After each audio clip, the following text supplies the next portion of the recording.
Well, everyone, this is Ravichandra UPSC CSC welcoming you all on समर्थ है judiciary. देखिए, आज से कुछ एडिटोरियल एनालिसिस की बात करेंगे। मैं थोड़ा काफ़ी ज़्यादा इधर बिजी था, बहुत ही ज़्यादा एक्सट्रीमली बिजी था, तो मैं कर नहीं पा रहा था कुछ। सो आई ऑलरेडी प्रॉमिस्ड यू कि मैं कुछ करूँगा स्पेशल, जैसे एडिटोरियल एनालिसिस है, कुछ क्वेश्चंस कराऊंगा आप लोगों के लिए, कुछ मैगजीन्स लेकर आऊँगा। ऑलरेडी मेरी मैगजीन्स आती है, आप सबको पता है। तो उसके अलावा जितनी भी सारी चीज़ें हैं बहुत जल्द आप लोगों तक पहुँच जाएंगी। ठीक है, तो आज से अपन थोड़ी सी द हिंदू की एडिटोरियल एनालिसिस को समझेंगे आज, जो भी है। फिर मैं धीरे धीरे शाम में एक बार सुबह में द हिंदू का कंप्लीट एनालिसिस करूंगा, एक 2 दिन 4 दिन के बाद। उसके बाद मैं द इंडियन एक्सप्रेस की शाम में क्या करूंगा। तो दिन भर में 2 एनालिसिस आपको मिलेंगे और एक यूपीएससी का वीडियो मिलेगा। तो यूपीएससी से 3 वीडियोज आपको मिलेंगे और लॉ से रिलेटेड 2 से 3 वीडियोज आपको पर डे तो मिलते ही मिलते हैं। सो प्लीज़ चैनल को सब्सक्राइब करिए, शेयर करिए, सबसे बताइए कि दिस इज समर्थ है जुडिशरी, जहाँ पे आपको तमाम चीज़ें मिलती है, अच्छी चीज़ें बहुत सारी मिलती हैं। या आपको इसके अलावा फिर बहुत सारा काम का कंटेंट मिलता है। एंड सबके लिए टेलीग्राम का लिंक दिया हुआ है नीचे, डेली पेपर पीडीएफ डिस्कशन, उसको जरूर ज्वाइन करिए। वहाँ पे ही सब कुछ आपको मिल जाएगा। पीडीएफ एनालिसिस करके जो मेरा टेलीग्राम चैनल है, वहाँ पे सब कुछ मिलेगा आप लोगों को। मेरा टेलीग्राम ग्रुप है, उसको ज्वाइन करके आप लोगों को जितना कंटेंट क्वेश्चन पूछा जा सकता है पूछिए। और जो भी मैं क्वेश्चन देने वाला हूँ मेंस का, उसका आंसर आप वहीं करोगे। और आने वाले 1-2 दिन के बाद मैं उसका डिस्कशन भी धीरे धीरे यूट्यूब चैनल पर ही क्या करूँगा। तो आप सब देख भी लिया करोगे कि किसने क्या लिखा है, क्या नहीं लिखा है, और क्या सही और क्या गलत है। And to be honest, experience है मेंस का, इसीलिए आप लोगों की कॉपियाँ चेक कर सकता हूँ मैं। चलिए आगे चलते हैं। तो आज 13 जनवरी को जब हम बात करें तो द हिंदू की एडिटोरियल की एनालिसिस करेंगे। मैंने बोला इंडियन एक्सप्रेस की भी करूंगा बाद में, लेकिन शाम में। तो दिस इज प्रातःकाल एक्सरसाइज, मैंने नाम दिया इस मूव को। स्टार्ट करेंगे। देखिए, कुछ क्वेश्चन स्टार्ट करूंगा जो आज के पेपर से रिलेटेड है, सिर्फ और सिर्फ एडिटोरियल से रिलेटेड है। पूरे पेपर से जो क्वेश्चंस होता है वो मैं आपको अपनी मैगजीन में कराता हूँ, अपने एमसीक्यू के फॉर्मेट में कराऊंगा, जो शाम के 4 बजे आ जाएगा। जरूर देखिएगा, और भी चीज़ें वहाँ बताऊंगा। सबसे पहला सवाल आज मैंने आपसे दिया है कि बताना है कि द रिसेंटली द एसीवा movement is in news is related to which of the following nation. एसीवा एक टर्म है, हिंदी में सुन लीजिए हिंदी वाले। एसीवा एक मूवमेंट है जो अभी ज़्यादा न्यूज़ में था, एसीवा आंदोलन। वो इनमें से किस देश से संबंध रखता है? एसीवा हिंदी में भी ऐसे ही लिखोगे, एसीवा।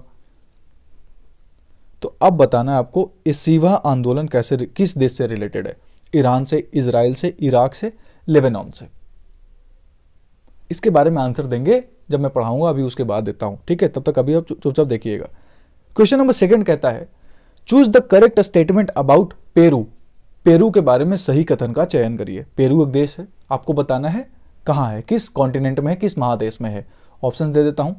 उत्तरी अमेरिका, दक्षिणी America, north America, south America, Australia या यूरोप। 4 देश मैंने दिए आपको, 4 कॉन्टिनेंट दिए, सॉरी 4 कॉन्टिनेंट में बताना है किस महादेश में है। ठीक है, देखिए मैं आपको बहुत जल्द मैपिंग कराने वाला हूँ, और जो मैपिंग मैं आपको यूट्यूब पे कराने वाला हूँ ना, किसी ने नहीं कराया होगा। इतने डिटेल और इतने प्यार से एक एक चीज़ बताने वाला हूँ, जिंदगी भर याद हो जाएगा mapping. Geography is one of my favourite topic, जो मैं आप लोगों को बहुत बढ़िया से पढ़ा सकता हूँ, मैपिंग खासकर। अब ऑप्शन है, स्टेटमेंट क्या क्या है कि tropic of Capricorn passes through Peru. जो मकर रेखा है वो पेरू देश से गुजरती है। ऑप्शन 2 कहता है, स्टेटमेंट 2 कहता है Peru is one of the landlocked nation of south America. चलिए आपको आंसर पता चल गया, किस कॉन्टिनेंट में, किस महादेश में, साउथ अमेरिका में। ठीक है, कहता है साउथ अमेरिका, दक्षिणी अमेरिका में यह जो देश है एक तरीके का स्थलरुद्ध देश है, लैंडलॉक्ड है। इसके चारों तरफ के जो देश हैं वो क्या है, मतलब इसको डायरेक्ट एक्सेस नहीं है। लैंडलॉक कंट्री क्या होता है कि वैसा देश जिसको डायरेक्ट समुद्र का एक्सेस नहीं हो, डायरेक्ट समुद्र में आप नहीं जा सकते। पेरू एक ऐसा देश है, ये मैं कह रहा हूँ। तो ऑप्शन है ओनली 1 इज करेक्ट, सिर्फ पहला सही है। ओनली 2 इज करेक्ट, सिर्फ दूसरा सही है।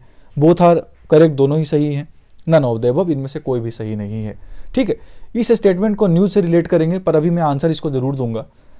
अब जब आपसे कहता हूं पेरू के बारे में सही कथन का चयन करिए, तो याद रखिएगा कि ट्रॉपिक ऑफ कैप्रिकॉन पेरू से नहीं गुजरता है। ट्रॉपिक ऑफ कहां से गुजरता है? मकर रेखा, Argentina, Chile, Namibia, South Africa, Madagascar, Australia, Brazil, Paraguay, Botswana, Mozambique.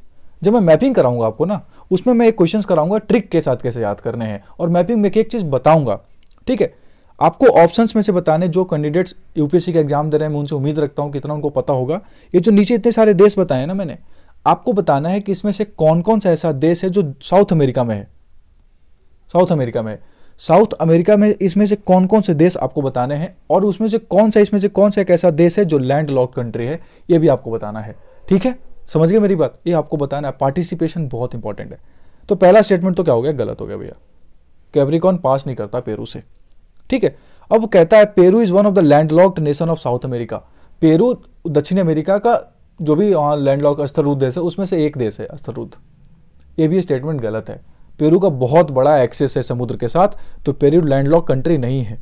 South America में सिर्फ 2 देश ऐसे हैं जो लैंडलॉक्ड हैं, उसमें से एक यहाँ दिया हुआ है, एक आपको और बताना है मुझे। ये सारी चीज़ आप बताओगे, अदरवाइज मैं जब मैपिंग कराऊंगा तब मैं बताऊंगा, डिटेल्ड कराऊंगा। रुक जाओ 5-7 दिन रुक जाओ, मैं आपको बताऊंगा मैपिंग होती कैसे है, ठीक है।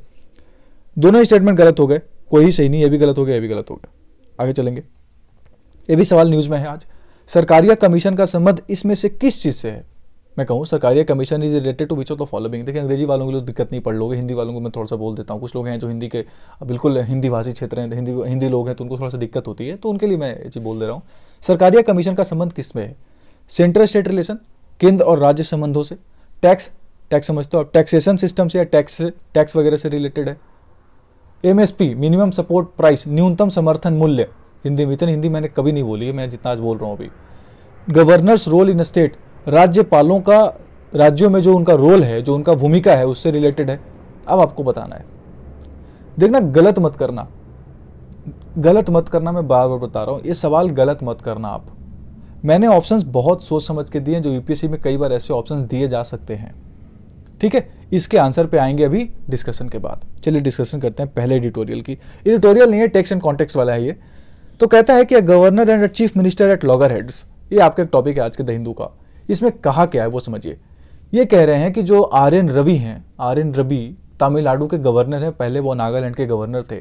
RN रवि गवर्नर जो है, फिर होता क्या है कि जब भी साल का जब पहला सेशन स्टार्ट होता है किसी भी केंद्र राज्य का या केंद्र का भी, तो केंद्र में प्रेसिडेंट ऑफ इंडिया उसको क्या करते हैं, जैसे बजट सेशन अपना स्टार्ट होगा मान लीजिए, तो उसमें क्या करेंगे, वो एक स्पीच देती हैं वो, ठीक है। उसी तरीके से जब हम बात करें क्या नाम है स्टेट में, तो स्टेट में भी जब पहला सेशन स्टार्ट होता है तो वहाँ के जो राज्यपाल होते हैं वो क्या करते हैं, एड्रेस करते हैं उसमें क्या नाम है लेजिस्लेचर को।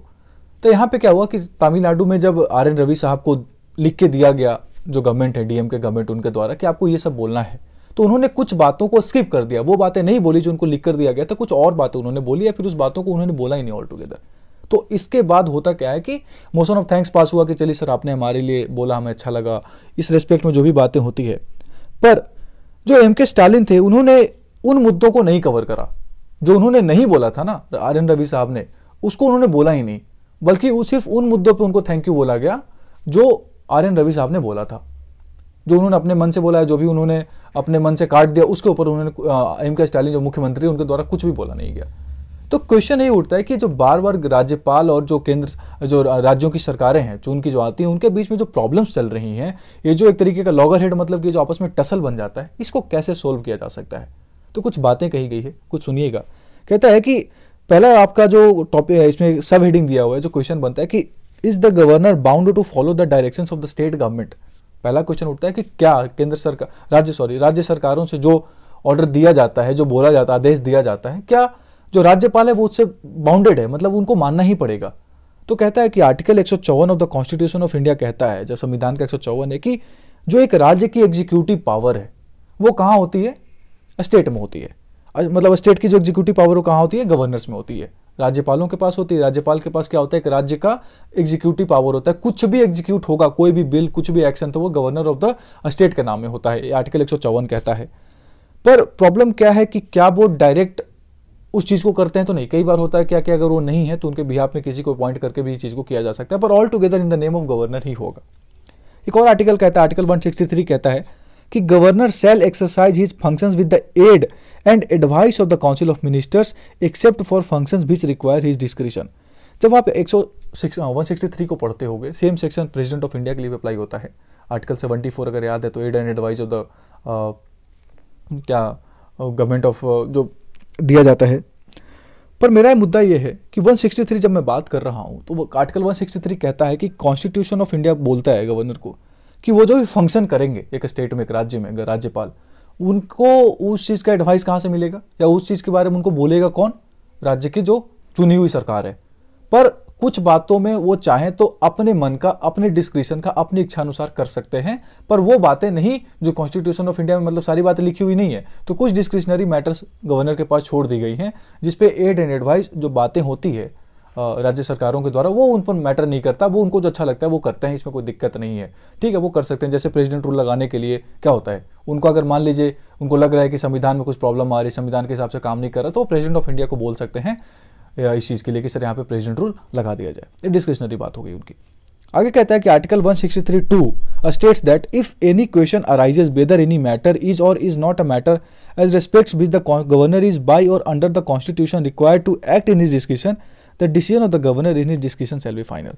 एक बात कहता है 163(2) में कि अब मान लीजिए कोई ऐसा टॉपिक हो गया, कोई ऐसा मुद्दा हो गया जिसपे अब समझ में नहीं आ रहा है कि कॉन्स्टिट्यूशन ऑफ इंडिया क्या कहता है, कि डिस्क्रिशनरी बात हो गई या राज्य सरकार के कहने पे करेंगे। मान लीजिए बातें पता नहीं है, कोई ऐसी बात आ गई एकदम से नई, मान लीजिए कोविड-19 जैसे एक अनफॉर्चुनेट इंसिडेंट आया था, अनफॉर्सीन, ऐसा ही मान लीजिए कुछ ऐसा इंसिडेंट आ जाए कि पता ही नहीं है कि इसके बारे में कॉन्स्टिट्यूशन ऑफ इंडिया में कुछ कहा हुआ है, तो फिर उसमें जो गवर्नर को लगेगा तो उनका डिस्क्रिशन फाइनल हो जाएगा। उनको जो लगेगा कि हाँ यह मेरा डिस्क्रिशन है तो कर सकते हैं। पर 42nd अमेंडमेंट जब हुआ था, 42वीं संविधान संशोधन हुआ था 1976 में, उसने कुछ मिनिस्ट्रियल एडवाइस को जो प्रेसिडेंट ऑफ इंडिया पे तो बाइंडिंग कर दिया था। मैंने बार बार बोला हुआ है, पहले भी बोला हूँ कई वीडियोस में कि कई बार ऐसा हुआ। अगर आपको याद हो ना कुछ केसेस, कुछ सेक्शंस, कुछ और जजमेंट, तो उसमें कई बार सुप्रीम कोर्ट ऑफ इंडिया ने कहा है कि president of India is bound by the aid and advice of the council of minister. Council of minister, cabinet नहीं, कैबिनेट अलग चीज होती है, काउंसिल ऑफ मिनिस्टर अलग चीज होती है। कैबिनेट का कोई मेंशन नहीं गवर्नमेंट आर्टिकल, किसी आर्टिकल में कॉन्स्टिट्यूशन ऑफ इंडिया के, याद रखना है सब। कैबिनेट का कहीं कोई मेंशन नहीं हुआ है, काउंसिल ऑफ मिनिस्टर्स का हुआ है। इसमें कैबिनेट मिनिस्टर्स और स्टेट कैबिनेट मिनिस्टर्स की मैं बात करूँ, स्टेट इन द सेंस की जो मिनिस्टर ऑफ स्टेट वगैरह होते हैं, उन सबको मिलाकर मैं बोल रहा हूँ। तो काउंसिल ऑफ मिनिस्टर बड़े होते हैं, कैबिनेट तो कुछ खास लोग होते हैं ना, जैसे गृह मंत्री हो गए, फॉरेन मिनिस्टर्स हो गए, उसके अलावा प्रधानमंत्री जी हो गए, रक्षा मंत्रालय हो, मंत्री हो गए, कुछ ऐसे लोगों को मैं कह रहा हूँ, तो कैबिनेट हो जाती है। स्पेशल लोग जो देश को चला रहे हैं मान लीजिए। पर जो काउंसिल ऑफ मिनिस्टर वो बड़ा टर्म हो जाता है। तो काउंसिल ऑफ मिनिस्टर से प्रेसिडेंट ऑफ इंडिया बाउंड है, ये बात तो सुप्रीम कोर्ट ऑफ इंडिया ने बहुत जजमेंट में कह दी, पर आज तक वो गवर्नर के बारे में ऐसा कभी नहीं कह पाए। इसी वजह से गवर्नर और स्टेट का लॉगरहेड चलता है, प्रॉब्लम चलता है। जैसे मैं कुछ जजमेंट केसेस की जजमेंट बता रहा हूँ। 2016 में एक नावेम रेविया का जजमेंट आया था, उसमें 5 बेंच जज थे supreme chief justice of India JS Khehar साहब। उन्होंने कहा कि article 163 of the constitution of India does not give the governor a general discretionary power to act against or without the advice of his council of ministers. एक judgment था रेविया नाम क्या नाम है, नवम रेविया जजमेंट था 2016 में। उसमें JS खेर जो हमारे चीफ जस्टिस ऑफ इंडिया थे उस समय के, उन्होंने कहा भी कि 163 कहीं से भी ये नहीं कहता है कि जनरल डिस्क्रिशन पावर है, चाहे जो मन में आया करिए, ये नहीं कहता वो। या तो आप चाहो तो बिना एडवाइस के एक्ट करते रहो, अगर आपको स्टेट गवर्नमेंट कुछ नहीं भी कहे तो भी अपना मन के कर दो, नहीं ऐसा नहीं कहता। एक जजमेंट में कहा हुआ है। कुछ और जजमेंट अगर आपको याद हो, सर बोमानी का जजमेंट, उसके पहले और भी जजमेंट, बहुत सारे स्पेशल जजमेंट्स हैं। एक और जजमेंट सुन लीजिए, Shamsher Singh versus state of Punjab 1974 का केस है। उसमें भी कहा हुआ 7 जज बेंच ने, कॉन्स्टिट्यूशन बेंच था 7 जज सुप्रीम कोर्ट का, उन्होंने कहा कि president and the governor shall exercise their formal powers in accordance with the advice of their ministers other than in some exceptional situations. अबे सम एक्सेप्शनल सिचुएशंस जो है ना, इसको पता नहीं क्या बोलते हैं, ये टर्म वेग है, इसको डिफाइन नहीं किया सुप्रीम कोर्ट ने।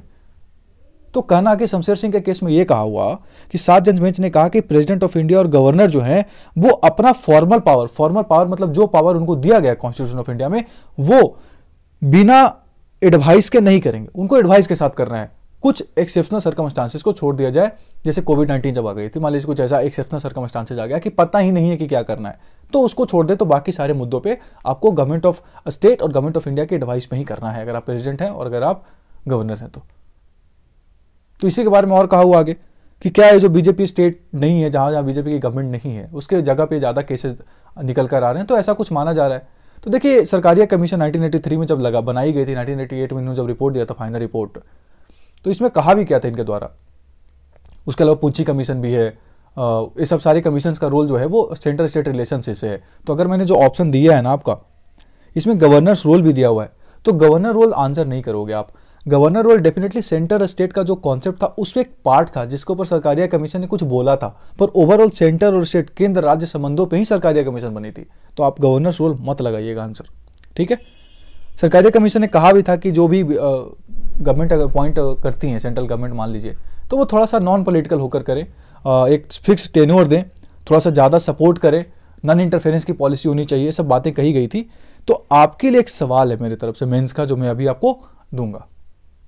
तो अभी के लिए इतना याद रखिए, ये बहुत जगह देखा जा रहा है, जैसे महाराष्ट्र में, तेलंगाना में, उसके अलावा आप देखो तो केरल में तो आरिफ साहब का बहुत ज़्यादा न्यूज़ रहता है हमेशा कि उन्होंने अभी चांसलर वगैरह से रिलेटेड मैंने पहले भी करा रखा है मैगजीन्स में का सवाल। तो ये आपको याद था गवर्नर और चीफ मिनिस्टर के लॉगरहेड वाला कॉन्सेप्ट। हमको उम्मीद है कि आप सबको अच्छे से याद हो गया होगा, ये चीज़ भूलोगे नहीं आप। ऐसे ही एक सिमिलर चीज़ पे बात कर लेते हैं।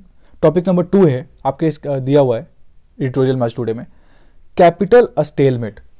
अब एक कैपिटल स्टेलमेट क्या है कि आपको पता है कि आम आदमी पार्टी अभी क्या हुई, सेंट्रल गवर्नमेंट को लेकर चली गई कहाँ पे, सुप्रीम कोर्ट में, क्योंकि जो लेफ्टिनेंट गवर्नर हैं बीके सक्सेना साहब ढंग से काम नहीं करने दे रहे ये कहकर। अब देखो ये बहुत पुरानी टसल है, करीब करीब मुझे लगता है आज से नहीं 50-60 साल से चल रही है टसल। जब से फिर एनसीआर वाला कॉन्सेप्ट आया तब से और ज़्यादा हो गया है। पहले तो नहीं था, पर जब से एनसीआर का कॉन्सेप्ट आया ना, आपको बताना है कौन से अमेंडमेंट्स आया था। 61st, 62nd, 69th, 70th, 4 option दिया हूँ। 4 ऑप्शन यूपी पीसीएस का सवाल है लास्ट ईयर का कि इसमें से कौन से अमेंडमेंट ऑफ द संविधान संशोधन से 61, 61, 62, 69 और 70, इसमें से किस संविधान संशोधन से जो कॉन्सेप्ट ऑफ एनसीआर है, एनसीटी दिल्ली जिसको बोलते हैं, national capital territory of Delhi, जो गवर्नमेंट वाला कॉन्सेप्ट है वो लगा। ये आपको पिछले साल यूपी पीसीएस का सवाल है, आपको बताना है, ठीक है, आंसर कमेंट सेक्शन में। अब हुआ क्या कि जब से बना ना 1990 के बाद, 1992 से मोस्ट प्रोबेबली, तब से प्रॉब्लम चल रहा है कंटिन्यू। तो करीब करीब 22-30 साल मान लो, 30 साल से लगातार चल रहा है इशू। जब शीला दीक्षित की सरकार थी तब भी ऐसे बातें होती थी, उसके पहले और भी केसेस होते थे, तहाँ पे भी ये सब चीज़ें होती थी। पर अब से होने क्या लग गया ना कि आम आदमी पार्टी है, सेंट्रल में दूसरी सरकार है, तो प्रॉब्लम होती है। तो इसमें क्या हुआ है कि कहना कि लेफ्टिनेंट गवर्नर ब्यूरोक्रेसी पे इतना कंट्रोल करें, सर्विसेज पे इतना कंट्रोल करें, आईएएस आईपीएस के अपॉइंटमेंट पे इतना कंट्रोल करें, ये राज्य के फंक्शनिंग के लिए सही चीज़ नहीं है। ये बात लेकर आम आदमी पार्टी कही है कि हमें ढंग से काम नहीं करने दिया जा रहा। तो जो हाईलाइटेड पार्ट उस पर ध्यान दीजिएगा। टेक्निकली द लेफ्टिनेंट गवर्नर है executive control over only the 3 reserve subjects. कौन कौन? Police, public and land. सिर्फ और सिर्फ 3 मुद्दों पे लेफ्टिनेंट गवर्नर का रोल नहीं है डायरेक्टली। इस तरीके से थोड़ा सा गवर्नमेंट ऑफ इंडिया का रोल है, पर गवर्नमेंट ऑफ इंडिया के बिहाफ में एक्टिंग कौन कर रहा है? Lieutenant governor. तो लेफ्टिनेंट गवर्नर का जो कंट्रोल है वो सिर्फ और सिर्फ 3 चीज़ों पे, पब्लिक पॉलिसी, मतलब पब्लिक पॉलिसी नहीं बोलते, पब्लिक ऑर्डर बोलते हैं, पुलिस और लैंड। पर होता क्या है कि तीनों चीज़ें सिर्फ रिस्ट्रिक्टेड होकर नहीं रह गई हैं।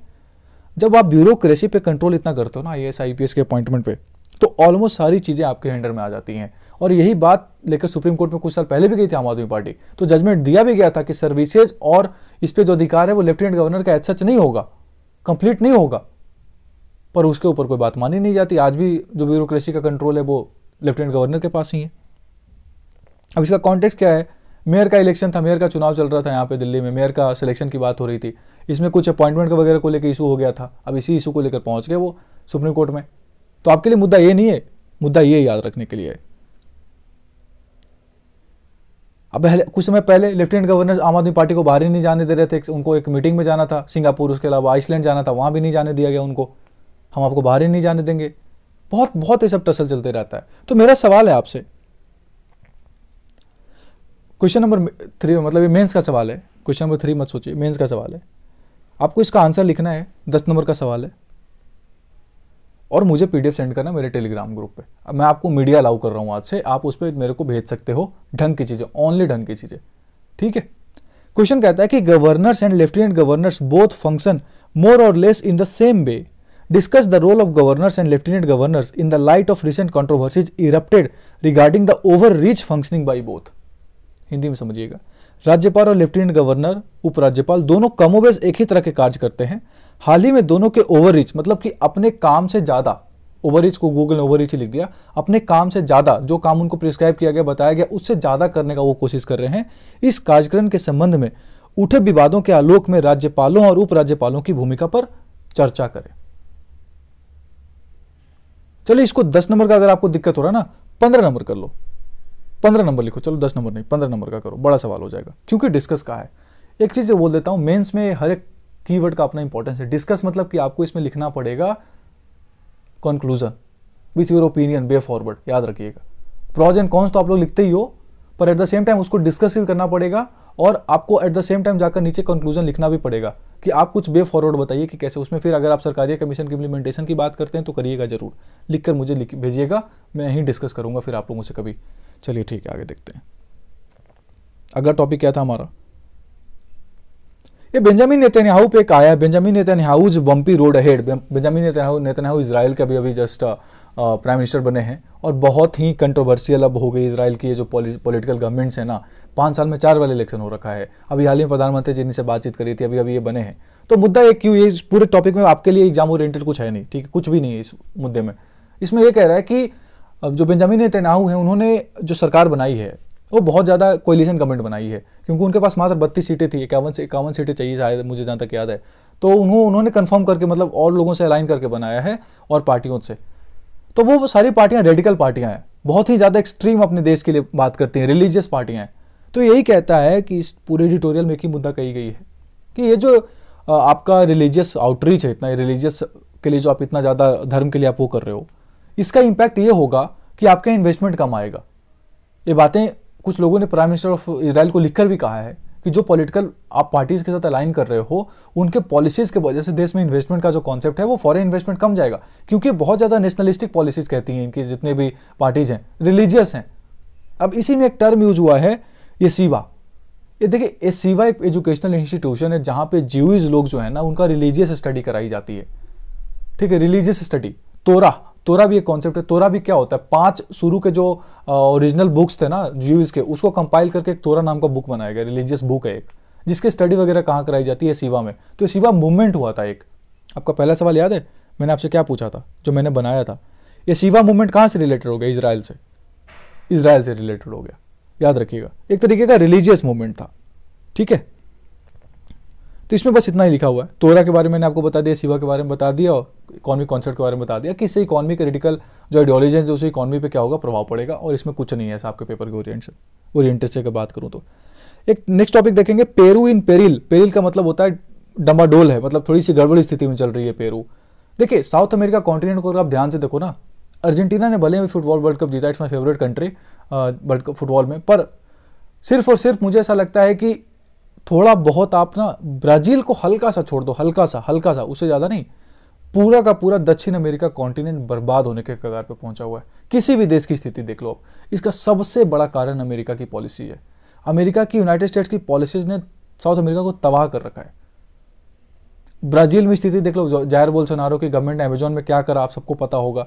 पेरू की स्थिति खराब है, बोलीविया की हालत खराब है बिल्कुल ज़्यादा, अर्जेंटीना की इकॉनमिक हालत खराब है, उसके अलावा चिली की भी हालत खराब है। अब तो उसके भी नए प्रेसिडेंट बने, गैब्रियल सेंटो, उसके बाद उनकी भी हालत खराब हुई थी। यंग, बहुत बड़े यंग पहले बहुत ही यंग लीडर बने, प्रेसिडेंट ऑफ यंग बोलते हैं उनको, यंग प्रेसिडेंट बोलते हैं दुनिया का। उसके बावजूद उनकी भी हालत खराब है। इक्वाडोर की हालत देख लो, वेनेजुएला की तो और हालत खराब है। तो पूरी की पूरी साउथ अमेरिका बर्बाद होने के कगार पर पहुंची हुई है। इसमें अमेरिका की पॉलिसीज बहुत मैटर करती हैं। मैं कभी सवाल पूछूंगा इंटरनेशनल रिलेशंस में कि साउथ अमेरिकन कॉन्टिनेंट में जो देशों के साथ हो रहा है उसमें अमेरिका की पॉलिसीज का क्या रोल है, तो बात करेंगे कभी। तो इसमें जो काम की चीज़ वो मैं बता देता हूँ। पेरू में पहली फीमेल प्रेसिडेंट बनी थी, वो याद रखना है, पेड्रो कास्टिलो 8 दिसंबर को बने थे। उसके पहले कौन थे प्रेसिडेंट? डियाना बोलूत्रे। बोर्ड से जो भी है, pronunciation is not in my description कि मैं इतना सही करूँ। तो ये इनका इम्पीचमेंट कर दिया गया, बहुत सालों से चल रही थी। तो इसके बाद इकोनॉमिक पॉलिसी, इकोनॉमिक अच्छा नहीं है, और जो लोग उनके खिलाफ जो उनको सपोर्ट में थे ना प्रीवियस प्रेसिडेंट के, उनका इम्पीचमेंट हुआ था, उनको बाहर किया गया था, ठीक है। तो उसके सपोर्ट में निकल गए, प्रोटेस्ट हो रहा है, बारबरिक तरीके से उसको खत्म किया गया वहाँ के पुलिस के द्वारा। वहाँ की जो भी चिले क्या नाम है, पेरू की जो गवर्नमेंट का ऑर्डर पे वहाँ के लोगों को दबाया गया, गंदे तरीके से मारा गया। करीब 17 सिविलियंस की जो हो गई, क्या हो गया, डेथ हो चुका है। कुछ लोगों को, एक पुलिस ऑफिसर की भी डेथ हो चुकी है। तो सोचो, एक इस तरह का छोटा सा देश में इतना जब होगा तो कितना बड़ा इशू बन जाएगा। तो इस पूरे देश में याद कर रखना था, पेड्रो कास्टिलो बने नए प्रेसिडेंट, पहली फीमेल प्रेसिडेंट, जिसका सवाल मैंने आपको करा दिया पेरू से रिलेटेड। और अच्छे सवाल करा सकता हूं जो मैं कराऊंगा कभी करंट अफेयर्स के वीडियोस में, कि एंडीज माउंटेन्स कहां तक फैला हुआ है, पेरू के कुछ ज्योग्राफी पे सवाल कराऊंगा, कुछ ओशेनिक करंट से रिलेट कराऊंगा। तो सब आपकी जिम्मेवारी नहीं, वो हमारी है, वो मैं कराऊंगा जरूर। एक लास्ट टॉपिक देख लेते हैं आज का। ये तो बहुत ही पुराना टॉपिक हो चुका है, बार बार आप लोग पढ़ते पढ़ते शायद बोर हो चुके होंगे। एम.के. नारायणन साहब, फॉर्मर डायरेक्टर इंटेलिजेंस ब्यूरो, बहुत बड़े आदमी, former governor of West Bengal, security adviser रहने से भी थे भारत के, बहुत ही बड़े पर्सनैलिटी है ये। इन्होंने एक बोला कि 2023 एक ऐसा ईयर है जहां पे अनसर्टेनिटी, अनिश्चितताओं का देश होने वाला है, साल होने वाला है। कैसे? रशिया यूक्रेन वॉर को इन्होंने टारगेट करा है, और चीज़ें तो बहुत हो सकती हैं, कोविड-19 भी हो सकता है, इंडिया उसमें बोला भी इन्होंने बाद में। इंडिया नेपाल का रिलेशनशिप, इंडिया श्रीलंका का रिलेशनशिप, उसके बाद इंडिया बांग्लादेश का रिलेशनशिप। तो ओवरऑल इंटरनेशनल पर्सपेक्टिव से देखो ना आप, तो 2023 का साल अनिश्चितताओं का देश होने वाला है, क्योंकि रशिया यूक्रेन वार को 1 साल हो जाएगी फरवरी में 24 तारीख को, और आज तक पता नहीं कि क्या हुआ है उसका। ठीक है, तो इन्होंने यही कहा है इस पूरे टॉपिक में कि जो भी पूरी दुनिया कर रही है स्ट्रैटेजिक डिफेंस के नाम पे, जो उन्होंने डिफेंस पे खर्चा करा है, इसके दूसरे रेपरकशंस हो सकते हैं। आप दूसरे चीज़ों पे, काम की चीज़ों पे, एजुकेशन पे, हेल्थ पे पैसे खर्च नहीं करते हो। और प्रॉक्सी बार छिड़ चुकी है, ईस्ट और वेस्ट में दुनिया डिवाइड हो चुकी है। एक तरफ रशिया है, चाइना है, दूसरी तरफ पूरा का पूरा वेस्टर्न कंट्रीज हैं, जैसे फ्रांस, उसके अलावा टर्की है, उसके अलावा क्या बोले अमेरिका है, यूके है, यूक्रेन है, ये सारी देशों की बात कर रहा हूँ मैं। तो इन सब चीज़ों से जो आपका निकल कर आ रहा है ना, इनका कहना है कि 2023 में पता नहीं है कि रशिया यूक्रेन वॉर कहाँ जाकर खत्म होगी, और इसका इंपैक्ट दुनिया के अलग अलग पोर्शंस पे क्या होगा। इतना डिफेंस पे जो एक्सपेंडिचर बढ़ रहा है, इसका इंपैक्ट क्या होगा। Increase defence budget are threatening to alter the nature of defence relationships, और इसका इंपैक्ट करंट वर्ल्ड ऑर्डर को डिस्टर्ब करने में बहुत ही ज़्यादा इंपैक्ट होगा। इसके अलावा उन्होंने एक और कंसर्न बताई कि अमेरिका को देख लीजिए आप, जापान को देख लीजिए आप, इंडिया को देख लीजिए, सऊदी अरेबिया को देख लीजिए, रशिया देख लीजिए, टर्की देख लीजिए, सारे के सारे देश अपने डिफेंस पे बहुत ज़्यादा खर्च कर रहे हैं। तो एक मेरा सवाल उठता है मेंस में, अगर चाहूँ मैं पूछ सकता हूँ आपको कि डिफेंस एक्सपेंडिचर जो पूरी दुनिया में इतनी बढ़ रही है, एक नए वर्ल्ड ऑर्डर को जनरेट करती है, एक नए वर्ल्ड ऑर्डर, एक नई दुनिया को अपने आप में क्या बोलते हैं, जनरेशन करती है, बनाती है। कैसे? ये स्टेटमेंट कहाँ तक सही है, उचित है, ये भी बना सकता हूँ सवाल। चलिए लिखिएगा अगर मन करे आपको, कि जो पूरी दुनिया में इतना ज़्यादा डिफेंस पे खर्चा हो रहा है, इसका इंपैक्ट ये होगा कि एक नई दुनिया बन के खड़ी हो जाएगी हमारे पास, जहां आपस में कहीं भी ट्रस्ट नहीं होगा, किसी के बीच में बॉन्ड नहीं होगा, हमेशा एक दूसरे को शक की निगाह से देखेंगे। वो वर्ल्ड ऑर्डर कैसा होगा? कथन को सत्य करें, जो भी है सत्यापित करें, सच्चाई बताइए, इसका कथन को कहाँ तक उचित है। लिखिएगा जरूर या सोचिएगा, लिख नहीं सकते तो सोचिएगा। इसके अलावा इन्होंने बोला इंडिया के आसपास के जो रिलेशनशिप्स हैं उसके बारे में बात करा इन्होंने। ये देखो आप, इंडिया के नेबरहुड का जो रिलेशनशिप है उसके बारे में बात करा, चाइना और ताइवान की बात करी इन्होंने। तो overall the 2023 is going to be the year of uncertainty. वैसे तो 2023 मोटे अनाजों का साल है यूनाइटेड नेशन के according, international year of millets, अगर आपको याद हो तो। पर इनके हिसाब से, एम.के. नारायणन साहब के हिसाब से क्या है, ईयर ऑफ अनसर्टेनिटी है। इसमें इतना ही कहा गया था। एडिटोरियल एज सच इंपॉर्टेंट नहीं था, आप लोगों ने बहुत पढ़ा हुआ है सब एडिटोरियल्स, रशिया यूक्रेन के बारे में बहुत पढ़ रखा है आपने। जो मुद्दा था वो मैंने आपको बता दिया। विद दिस आज का एंड खत्म करता हूँ, और ये सब चीज़ों के बारे में अपने शाम वाले लेक्चर में बताऊंगा, अभी बहुत बड़ा हो जाएगा। ठीक है, चलिए फिनिश करता हूँ। जब जैसे भी होगा 2-3 दिन के अंदर आपको फिर इंडियन एक्सप्रेस वगैरह की बातें मैंने करी और स्टार्ट कराऊंगा। This is Samarth IAS and judiciary signing off. Thank you.